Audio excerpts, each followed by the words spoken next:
Brad DeRoche. Welcome to my series on guitar fundamentals. This is lesson number 23. In today's lesson, we're going to focus on combination slurs, which are a combination of hammer-ons and pull-offs, or ascending and descending slurs. Now, the mechanics we've talked about of ascending and descending slurs in the previous two lessons, and so if you're not really sure of that, maybe look back at those lessons and get some more information on how to do these fairly well with good technique. For today, we're going to focus on some of the different patterns that you can create with ascending and descending slurs, and we'll finish with a really great exercise by Francisco Tárrega. So let's jump right in. To begin with, as I said in the previous lessons, make sure your left hand is in good position when you're doing these. If you don't have good left hand posture and position, all of your work is for nothing because you're training yourself to do the wrong things then. So make sure your hand is squared up to the neck. The fourth finger side isn't turned away, so you're not relaxing this rotation of the forearm. Make sure the knuckles above the strings here. Make sure that the fingers are curved and you're playing on the tip of the finger, all that stuff that we've talked about in previous lessons. It's so vital that you practice using the right positioning and make that your habit. So don't practice with bad hand positioning. Okay. Anyway, so for today, one of the things when we focus on ascending and descending slurs combined, one of the problems that results is oftentimes a lack of equality of volume between the notes. Sometimes the hammer-on is louder, sometimes the pull-off is louder. So that tends to be the biggest problem. That and I think too much pressure, too much tension in the left hand when we're trying to do combination slurs. So if we look at those two things and we can kind of conquer those in our practice, we should have pretty good slur technique. So let's start off with one of the most basic ones that we could do. We can start with an open string slur. So we play the open string. I'm going to play the third string in this case. Then I'm going to hammer my first finger on the third string, 5th fret. Then I'm going to do a pull-off back to the open string.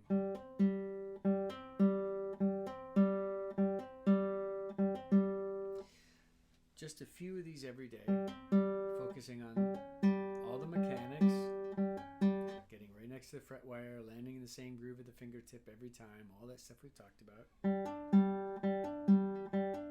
It's so helpful for us. Now when I'm doing these, I want to make sure that what I'm going to listen for now is making sure the sound is pretty even on all of these notes. Now make sure you're not getting a really loud plucked note and no hammer sound. Means you don't have enough velocity here. Or if you're getting too weak of a third note, you probably don't have enough sideways pull on the string for your descending slur to get a good sound out of that. Might want to try a rest stroke slur. Alright, so anyway, focus on evenness of sound and volume with these. It'll be really helpful as you go through them.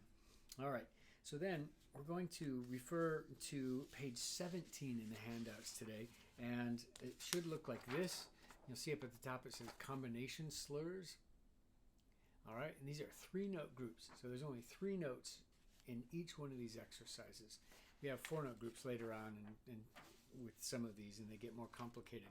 But for right now, let's just start with this left-hand column here. It says ascending and descending. So that means after the plucked note, my first note after that will be an ascending note, and then the third one will be the descending note. All right, so it starts with the numbers 0, 1, 0. And from previous lessons, I already described this, but 0 is an open string, 1 is first finger, 2 is second finger, 3 is third finger, 4 is fourth finger. So those refer to finger numbers, all right, not frets, finger numbers. So 0, I usually start on the third string just because it's the middle of the guitar and somewhere around the 5th position. It's my go-to. You can choose different spots if you want. But I'm going to do 0, 1, 0. All right. Only plucking the first note and listening for an evenness of quality.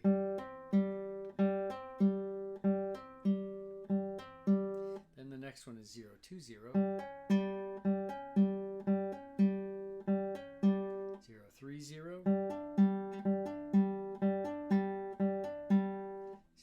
0. Okay, I'm sure you get the idea of how these work. And so what you'd want to do is just to do one box per day with these and incorporate them into your practice. They don't take very long. It takes only a few minutes to go through all of them in that box a few times. And again, it just helps us to stay in tune with our technique, our fundamentals. All right, so if I go through the rest of those, if I move to the next column over, it's 0, 2, 1. These are a little trickier. I start with the open string, and then here I have to actually plant both 1 and 2 at the same time, and then do the pull off. 0, 2, 1. All right, so let me show you one thing that a lot of people do, and it's not quite right. I'm actually doing 2 hammer-ons here. Can you see that? That's not the same thing. I'm doing hammer-on, pull-off. All right, so anyway, do these as a hammer-on and a pull-off so you can practice that technique. And then the next one is 0, 3, 1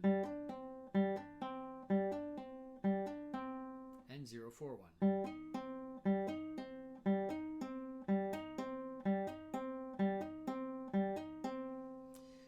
Next one is 0, 3, 2.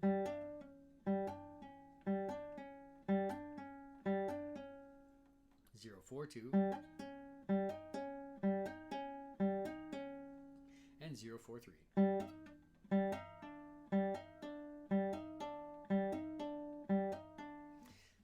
0, 4, 3 is definitely the hardest one in that group. Some of these are pretty tricky and they're really basic, but and they get more complex as they go along through these pages of slurs. So you have that to look forward to. All right, so you could practice some of those, and then in the next column over, descending, ascending, it starts with a pull off, and then the third note is a hammer on. So let's just take a quick peek at some of those, and then we'll move on. So 1, 0, 1 would look like that and sound like that. 1, 0, 2. So pluck, pull off, hammer on. All right, then 1, 0, 3. And 1, 0, 4. Okay. So you could just pick a box a day, go through those, and I think you'll find that it really does help your left hand. After a few weeks of these, or maybe a couple months of these, you'll probably notice some real improvements in your left hand and the quality of sound in your playing. Then let's finish with a really great exercise by Francisco Tarraga. I got from this book on a series of his pieces. It's kind of like the complete works of Tarraga. This was published by Soneto a handful of years ago. And the exercise looks like this. Now, this exercise is one of the best exercises in the world. It's like a desert island exercise. You can get so much mileage out of this thing. And I'll show you how it works, and then I'll leave it up to you to figure it out and to practice it.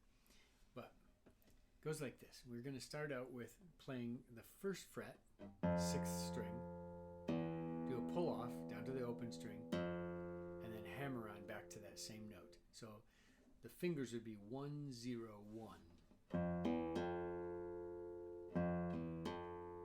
Then it goes to 2, 1, 2 next. So 2, pull off, and hammer on 2 again. 2, 1, 2.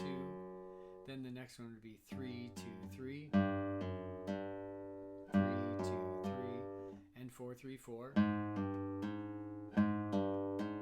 And watch one more. We're going to actually slide up 1 fret and do 4, 3, 4 again. So here's all of them in a sequence. Now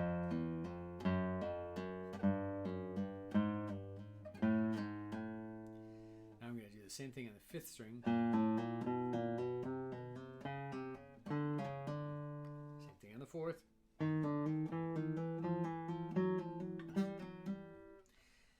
The 3rd string is different. This one doesn't have that extra set of notes at the end. Because of the tuning of the guitar. And then 2nd string is the same as the others.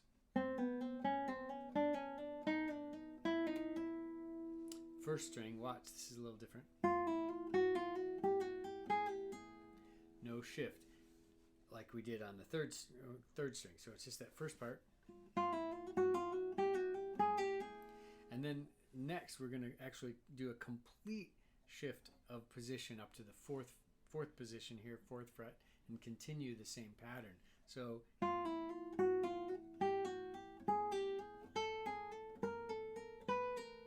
and then another shift to 7th, and so on. Okay, so here's ascending on the first string, shift to 4th position. So what happens is my first finger takes the place of where my little finger was, if that makes sense.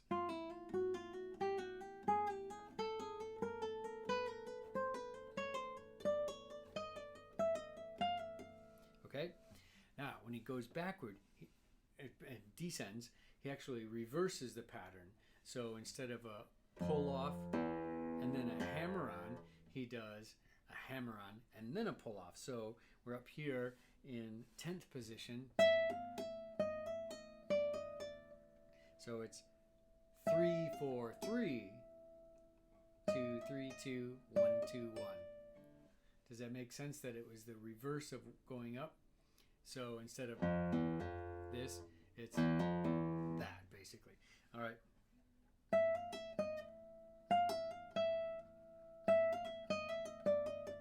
And then for shifting back down, the little finger goes where the first finger was.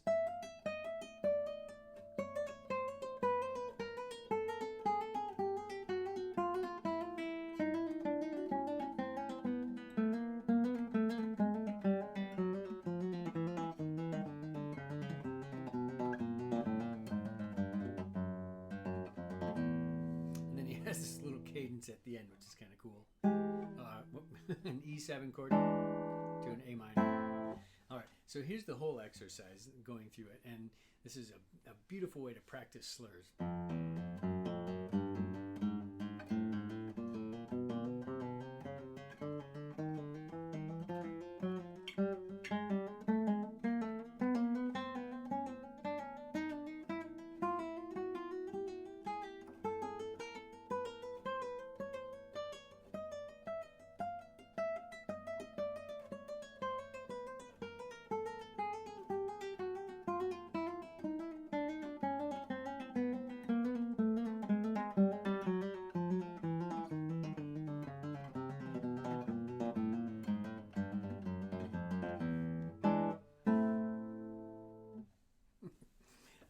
So that was a work by Todriga, and it's a really wonderful exercise.